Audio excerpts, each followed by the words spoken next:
fait jusqu'à moins 30 degrés, avec l'interdiction parfois de s'allonger sous une couverture dans cette colonie pénitentiaire reculée de l'Arctique, surnommée loup polaire, que désormais tout le monde connaît, car elle renferme le premier opposant de Vladimir Poutine, Alexeï Navalny, depuis un mois désormais. Un système pénitentiaire héritier des goulags staliniens qui va d'ailleurs au-delà des prisons et se propage dans la société russe. Vous allez comprendre pourquoi et comment grâce à Paul Gogo. Bonjour, vous êtes journaliste correspondant en Russie, vous avez signé de nombreuses enquêtes et reportages en Russie, vous êtes l'auteur d'un dossier détonnant dans le magazine Social Society, c'était Wagner, le business de la mort, et vous signez ce matin dans le Parisien dimanche ce reportage avec Anissa Hamadi dans les goulags de Poutine. Alors s'ils ont officiellement disparu depuis la mort de Staline en 1953, Poutine en a gardé certains principes pour faire subir un supplice aux prisonniers considérés comme les plus dangereux. À quoi ça ressemble les goulags de Poutine en 2024 ? Tout d'abord, le principe totalement hérité des goulags et qu'on a gardé aujourd'hui, c'est l'exil. C'est-à-dire que les prisonniers sont systématiquement envoyés très loin de leurs proches et de leurs familles. Ça peut paraître important, mais peut-être anodin. Mais dans le cas d'Alexeï Navalny, par exemple, on voit que dans sa colonie, il ne peut pas communiquer. Pour communiquer, ça veut dire qu'il faut que ses avocats, qui sont basés, de ce que je sais, à Moscou, doivent venir le voir sur place. Sa colonie, c'est l'Arctique, on est au-delà du cercle polaire. Si vous y allez en avion, vous arrivez dans une ville depuis laquelle il faut traverser le fleuve Lobz, qui est un grand fleuve sauvage. Alors l'hiver, c'est à la limite le plus simple parce que le fleuve est gelé, donc vous traversez sur la glace en voiture. L'été, il faut prendre des bateaux qui ne fonctionnent pas quand la météo est mauvaise. Et à la mi-saison, ce sont des aéroglisseurs. En gros, c'est compliqué. Et après, vous avez encore beaucoup de routes à faire pour rejoindre ces colonies-là. Donc c'est la première chose, l'exil.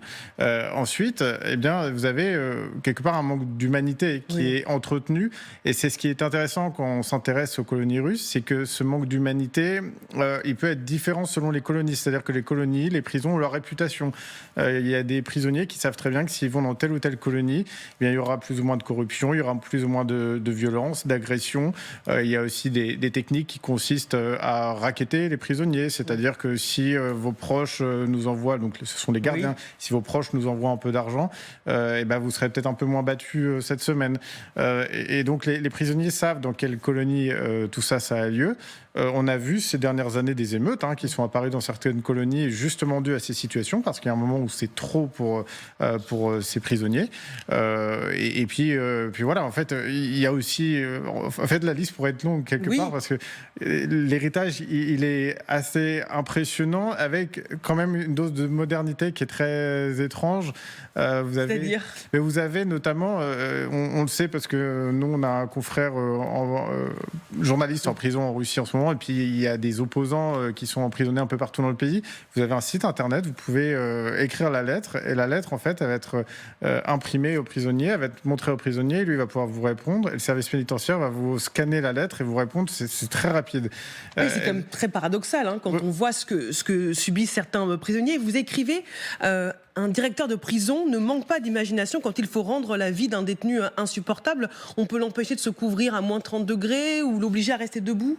Alors oui, et c'est là en fait que ça devient encore plus dur quand la colonie est située dans une zone difficile comme l'Arctique, où il fait, en ce moment je crois qu'il fait autour de moins 30, mais ça peut descendre même encore plus bas. Et l'été, ça peut vite être désagréable aussi, parce qu'il peut faire chaud en fait l'été dans l'Arctique.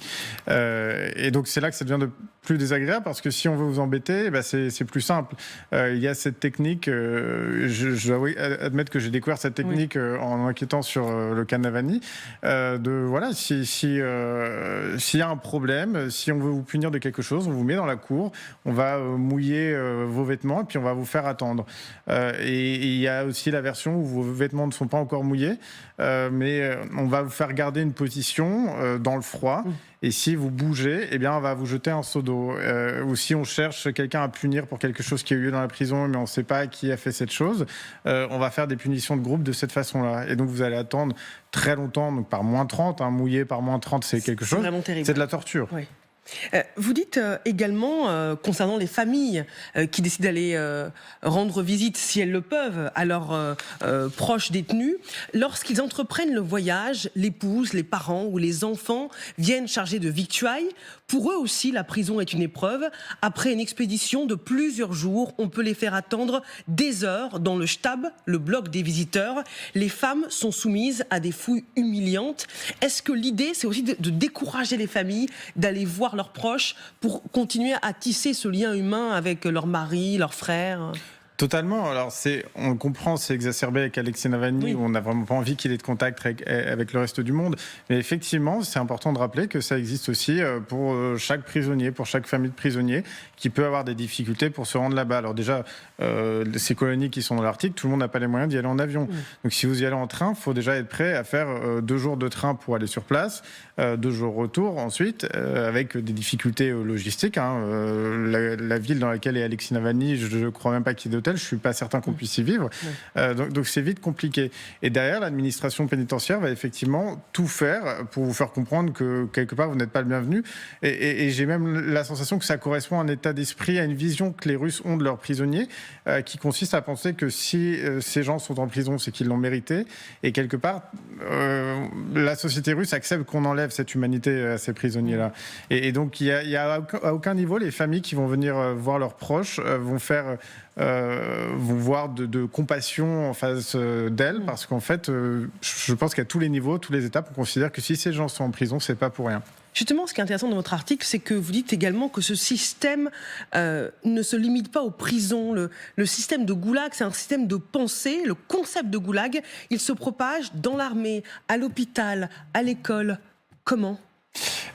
Et en fait, c'est une question de mentalité qu'on a beaucoup vu ressortir, notamment à la période de Wagner, quand il a s'agit de recruter des prisonniers pour les envoyer au front.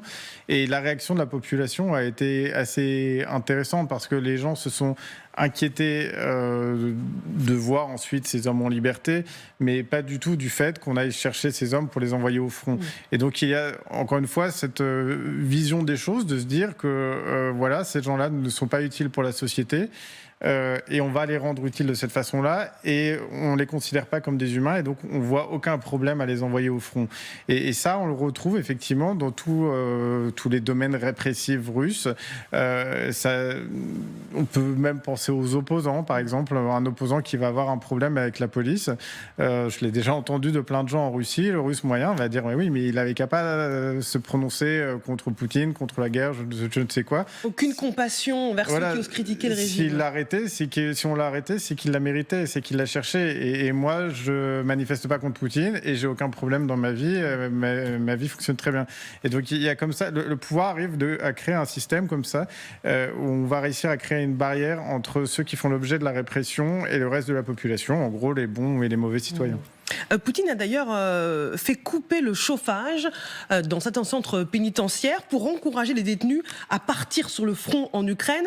L'idée, c'est de rendre la prison tellement invivable que ces détenus vont préférer partir à la guerre. Oui, c'est intéressant parce que vous aussi, nous tous, on observe depuis quelques mois comment le Kremlin essaie de poursuivre sa mobilisation, en essayant d'attraper des gens à droite à gauche avec plein de petites techniques qui sont parfois assez affolantes. Et celle-ci, c'est certainement une des plus étonnantes et des plus incroyables, parce que c'est encore une fois une marque d'inhumanité totale, où effectivement, d'après les informations qu'ont eu quelques médias russes critiques du pouvoir, il y a eu plusieurs prisons dans lesquelles on a coupé le chauffage pour rappeler à ces hommes qu'ils allaient encore passer quelques années en prison, que ça allait encore être difficile et que ça pouvait être encore plus difficile que ça, alors que s'ils allaient se rendre utiles dans le Donbass, parce que c'est vraiment comme ça que c'est présenté, eh bien il y a moyen de construire une autre vie, de se construire un autre futur. Donc c'est totalement fou vu de nos yeux,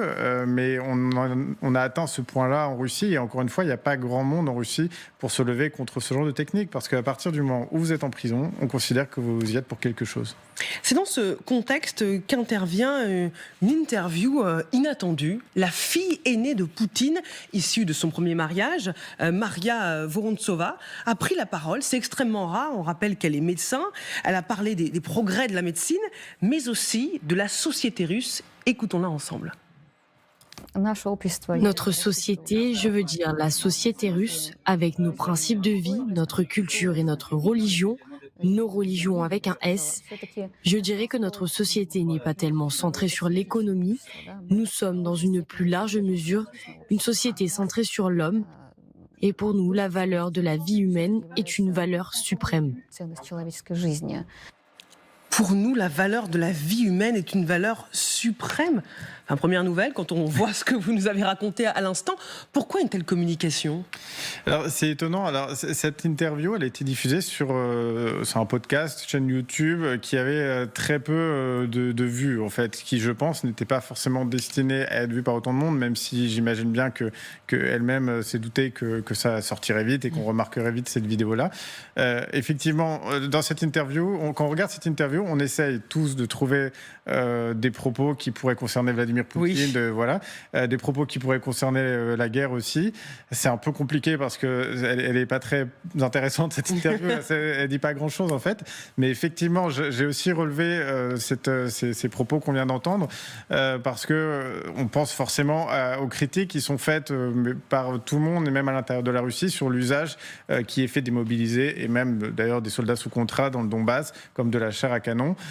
Donc il y a quelque chose d'assez ironique, d'assez étonnant d'entendre ça de sa part. Et donc on se pose la question, est-ce qu'elle dit ça justement en référence à toutes ces critiques qui concernent l'armée russe, ou est-ce qu'elle est dans sa bulle, ce qui est aussi totalement possible, et parce que sa vision du monde, la vision du monde qu'elle décrit est presque un peu bisounours dans le reste de l'interview, et donc c'est peut-être juste la suite logique de ses propos.